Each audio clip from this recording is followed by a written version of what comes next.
Bonjour, la dernière fois nous sommes donc intéressés au sang et comment il pouvait transporter les éléments dont le corps a besoin. Oui, souvenez-vous, nous avons vu que le corps avait besoin de dioxygène et de nutriments et que ces éléments passaient dans le sang.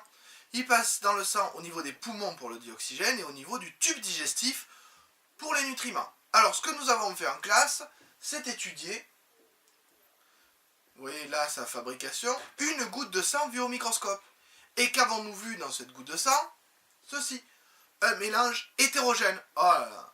Le sang est donc un mélange hétérogène et si on en prend la composition, vous remarquez qu'il est composé de globules, rouges ou blancs, ou de plasma, un liquide qui est entre ces globules.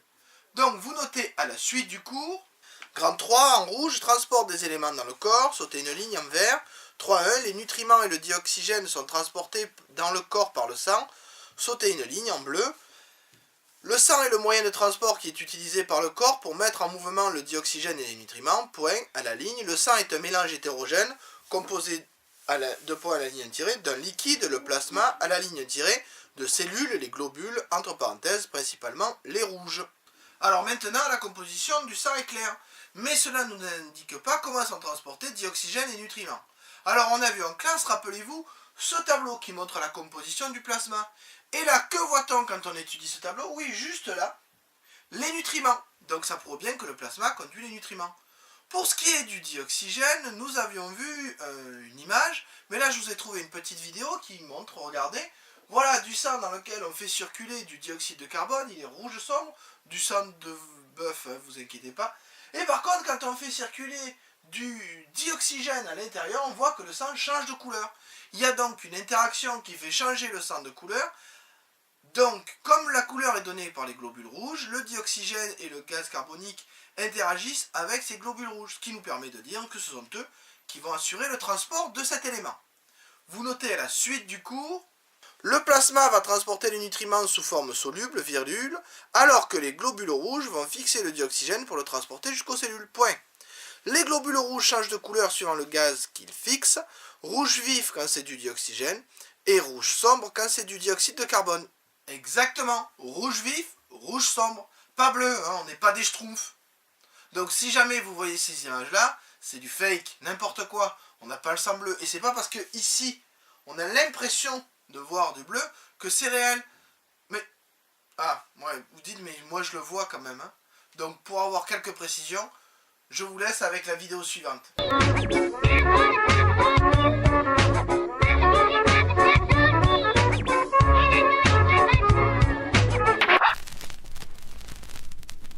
La légende raconte que les aristocrates ont le sang bleu. Comme ils ne travaillent pas au champ, ils ne s'exposent pas au soleil. Leur peau blanche laisse apparaître de façon plus évidente leurs veines bleues. Pourtant, leur sang coule rouge comme celui de n'importe quel être humain. Notre sang contient de l'hémoglobine. Cette protéine achemine l'oxygène. C'est le fer contenu dans l'hémoglobine qui donne au sang cette couleur rouge. Mais alors, pourquoi les veines nous apparaissent-elles bleues ? Il s'agit d'une illusion d'optique. Notre peau est rose. Les vaisseaux sanguins sont pourpres, un mélange de rouge et de bleu. Le pourpre et le rose sont des couleurs assez proches que l'on pourrait confondre. Notre cerveau va donc accentuer naturellement les contrastes pour faciliter notre distinction. Il va interpréter en priorité le bleu des vaisseaux. Connaissez-vous cet animal? Il s'agit d'un limule. Sa particularité? Il a le sang bleu. Chez le limule, on ne trouve pas d'hémoglobine, mais de l'hémocyanine, chargée en cuivre. Voilà pourquoi son sang est bleu. Cette espèce subsiste sous les flots depuis 350 millions d'années sans mutation. Le limule est même apparu avant les dinosaures.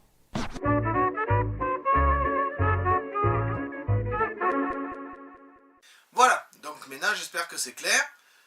Du fake. Alors, nous savons que le sang transporte les éléments, nous savons comment. Maintenant, il nous reste à voir comment il est mis en mouvement. Alors, pour savoir comment il est mis en mouvement, je vais vous montrer une petite vidéo. Et d'ailleurs, à partir de cette petite vidéo, vous allez répondre aux questions suivantes. Oui, sur feuille, hein, pas besoin de recopier les questions. Vous faites une présentation et vous me répondez à ces questions-là. Je ramasserai la feuille la prochaine fois. Donc, je vous laisse la vidéo et je vous dis bon courage.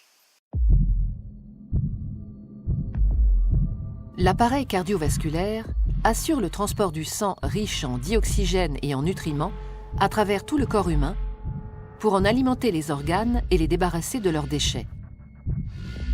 Il se compose de 3 grands types de vaisseaux sanguins qui forment un système clos. Les artères,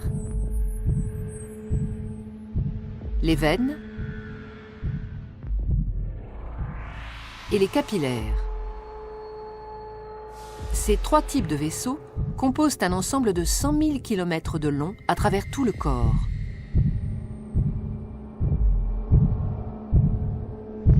Une artère transporte le sang du cœur vers les organes. Les veines, à l'inverse, le transportent des organes vers le cœur.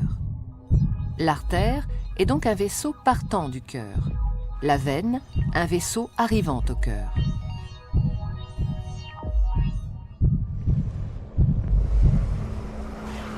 Tous les organes sont richement irrigués, c'est-à-dire qu'une multitude de petits vaisseaux sanguins les parcourent. Ce sont les capillaires.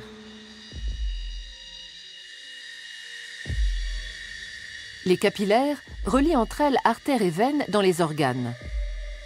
C'est donc au niveau de ces vaisseaux très fins que les échanges se font entre le sang qui apporte nutriments et dioxygène et les organes qui se débarrassent du dioxyde de carbone et des autres déchets.